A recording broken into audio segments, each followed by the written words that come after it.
श्री गणेशाय नमः। गुरुर्ब्रह्मा गुरुर्विष्णुः गुरुर्देवो महेश्वरः। गुरुः साक्षात् परब्रह्म तस्मै श्री गुरुवे नमः। श्री राधे फ्रेंड्स, सबसे पहले तो आज गुरु पूर्णिमा का बहुत शुभ दिन है और आप सबको गुरु पूर्णिमा की बहुत बहुत बहुत बधाई हो। और आज गुरु पूर्णिमा के इस शुभ दिन पर मैं आपको एक ऐसी ही कहानी सुनाने वाली हूँ जिसमें गुरु की महिमा के बारे में आप जानेंगे। कहानी इसी कलिकाल की है, कोई बहुत पुरानी नहीं है और बिल्कुल सत्य है। एक गरीब आदमी था जिसकी बेटी की शादी थी और उसके पास में पैसे नहीं थे। कुछ दिन बाद उसकी बेटी की शादी थी और वो बहुत टेंशन में था, बहुत चिंता में था कि मैं क्या करूं, कहाँ से पैसों का अरेंजमेंट करूं। लेकिन उसने सुना हुआ था एक संत के बारे में, एक फ़कीर के बारे में जो दिल्ली के पास में ही रहते थे। और वहाँ पर उसने सुना हुआ था कि जो भी जाता है उनके दर्शन करता है वो कभी भी खाली हाथ नहीं आता, उसकी झोलियाँ भर देते हैं वो। तो उसने सोचा मैं भी जाऊँ, उनके दर्शन करूं। और वो बेचारा चलता हुआ गर्मी में वहाँ तक पहुँचा।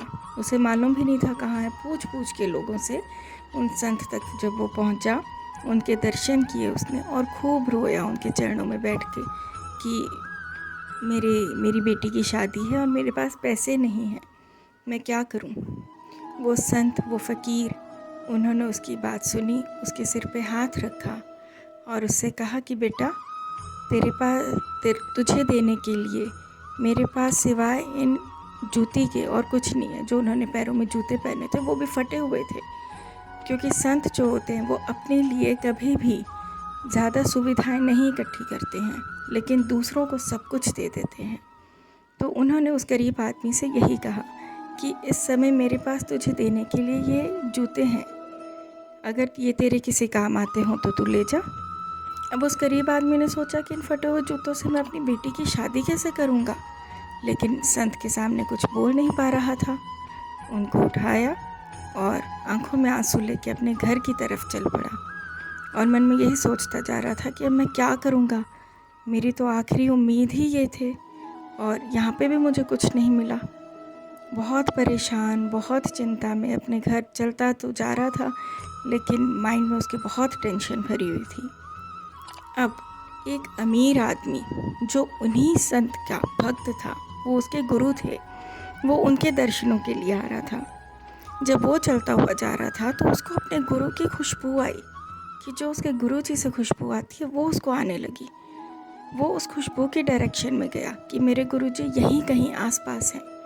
वो दौड़ा क्योंकि वो बहुत बड़ा भक्त था, उसके मन में बहुत भाव था उनके लिए। और वो जब खुशबू की डायरेक्शन में गया तो वो उस गरीब आदमी तक पहुंच गया और उसको जाके उसने गले लगा लिया। उसने कहा क्या तुम अभी अभी मेरे गुरुजी से मिलकर आ रहे हो? तुमसे वही खुशबू आ रही है, तुम्हारे पास ज़रूर कुछ है मेरे गुरुजी का, मुझे बताओ क्या है तुम्हारे पास।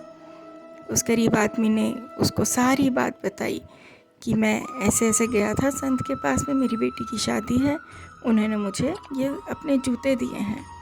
उन जूतों को जैसे ही उसने देखा अमीर आदमी ने, उसने उनको लिया और अपने सर माथे से लगाया और उस आदमी से कहा भाई ये तो मुझे दे दे। उसने कहा इसका तुम क्या करोगे? लेकिन अमीर आदमी ने कहा कि नहीं, तुम नहीं जानते, ये मेरे लिए बहुत इम्पोर्टेंस रखते हैं, ये मेरे गुरुजी के हैं और तुम्हें मुझसे जो चाहिए तुम ले लो, तुम जितना धन मांगोगे मेरे से, मैं तुम्हारी बेटी की पूरी शादी करने के लिए तैयार हूँ, लेकिन ये जूते तुम मुझे दे दो। और उन जूतों को अपने सर पे रख के दोनों हाथ जोड़ के उस आदमी से उसने भीख मांगी कि भाई तू मुझे ये जूते दे दे मेरे गुरुजी के, और मेरा चाहे तू सारा धन ले ले। उस गरीब आदमी की आंखों में आंसू आ गए कि मैं क्या सोच रहा था, और देखो बिल्कुल सच मैंने सुना था कि उन संत के पास जो भी जाता है कभी भी खाली हाथ नहीं आता। देखो उन्होंने अपने हाथों से चाहे मुझे कुछ भी नहीं दिया, लेकिन मेरी तो झोलियाँ भर गई, मेरी तो सारी टेंशन ही दूर हो गई। और उसकी बेटी की खूब धूमधाम से शादी हुई। तो फ्रेंड्स, ये बिल्कुल सच बात है। वहाँ पर तो जो संत ने कृपा की, लेकिन सबके जीवन में संत ज़रूर कृपा करते हैं, क्योंकि संत भगवान से भी बड़े हैं। संत भगवान से मिला देते हैं। जब हमारे मन में सच्चा भाव होता है तो संत हमारी गोद में भगवान को भी बैठा देते हैं। और क्या चाहिए?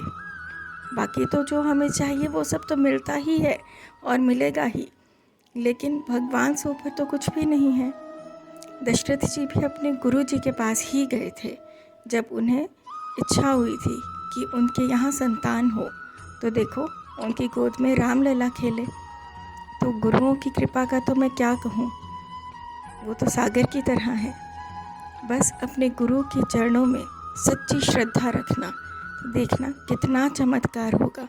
क्योंकि गुरु जो भी करते हैं अपने भक्तों के लिए करते हैं, और वो हर समय उनकी जिह्वा पर प्रभु का नाम रहता है। तो सोचो, उनकी वाणी से जो भी निकलेगा वो बिल्कुल सत्य होता है। तो हैप्पी गुरु पूर्णिमा। आप सबको मेरी तरफ से बहुत बहुत शुभकामनाएं।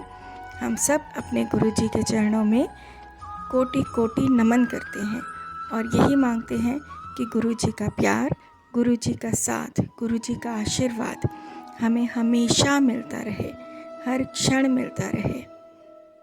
श्री राधे, श्री राधे, श्री राधे।